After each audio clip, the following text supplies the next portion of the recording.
국민의힘의 뭐 조수진 의원은 아예 곧 오늘만 참으시면 됩니다. 이렇게 뭐 야당 의원이 그렇게 말할 정도니까.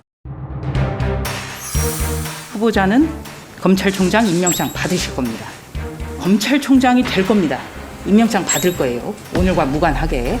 그렇다면 검찰총장이 돼야 한다면 업무 1호로 저는 이성윤 서울중앙지검장을 업무에서 배제해야 된다. 이렇게 생각하는데 동의하십니까? 그러면 소신이 없으신 거죠. 심하게 된다면 의견을 취임은 기정사실하고요. 취임을 아직 못했고요. 일단 청문회가 저는 정말 중요한 자리라고 생각합니다.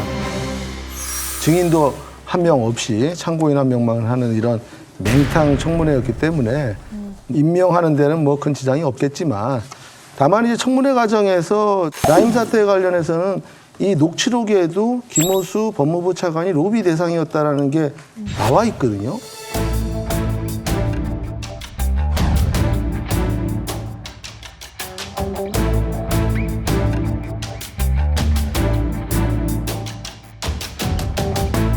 근데 또 그 라임 사태 관련된 또 변호를 또 변호사 시절에 또 했고요. 이제는 또 수사를 해요. 이 라임 사건, 오티머스 사건 공정한 수사 지금 검찰에서 잘하고 있다 이렇게 평가하십니까? 제가 구체적인 내용에 대해서 지금 보고받지 않은 상황입니다. 그래서 평가하는 것이 적절치는 않은 것 같습니다. 보니까 그 변호사 시절에 라임 사건을 2건 그리고 옵티머스 사건 2건 수임하셨던데 이것 때문에 지금 여기서 소신 밝히기가 어려우십니까? 라임이나 옵티머스 운영 피해자들에 대해서는, 사기 피해자들에 대해서는 일체 변론을 하거나 관여한 사실이 없습니다. 아니, 법무차관 당시에 이 수사가 개시됐습니다. 그런데 변호사가 돼가지고 변호하고 다시 검찰총장에서 이 사건을 수사 지휘한다? 이거 코미디예요. 국민들이 가장 싫어하는 이 모습이란 말이죠. 후보자께서는 지금 국민들을 눈 가리고 아웅하는 식으로 속인다고 저는 봅니다. 왜냐? 후보자가 변론한 사람들이 누구냐? 투자자들의 피눈물을 짜내는데 직접적으로 접촉한 사람들을 변론한 거예요.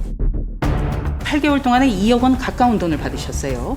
이것과 국민들의 애환을 가까이에서 경험하는 소중한 시간이 됐다. 이건 어떻게 연결이 되지요? 급여 보수가 좀 많다는 부분은 제가 무겁게 받아들인다 말씀하셨고요. 검사 시절에 접할 수 있는 것보다는 조금 더 가까이서 네, 그분들 이야기를 들을 수 있습니다. 후보자님. 특히 이 라임 사건과 관련해서 저는 좀 이 부분도 자세히 봐야 된다고 생각하는데요. 지금 김호수 차관은 본인들은 라임에서 사기를 친 사람들을 대변한 것이 아니라 은행을 대변한 것이다. 이렇게 얘기함으로써 본인은 뭐 크게 도덕적으로 문제가 없는 듯이 얘기를 하고 있는데요.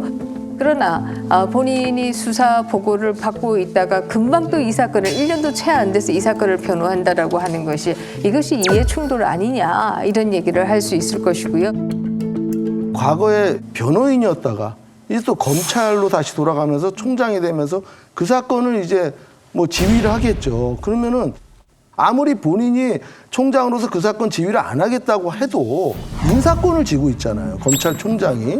게다가 지금 앞으로는 이제 뭐 박범계 장관이 요번에 또 얘기했지만 모든 게 다 총장 승인을 받아서 하라고 하는 마당에 총장의 권한이 이제 더 강해질 게 뻔한데, 이런 상태에서 총장을 상대로 수사를 할 수가 있겠냐. 그리고 제대로 수사를 했을 때 그 검사들의 어떤 인사 문제가 제대로 보장이 되겠냐. 위축될 수밖에 없죠.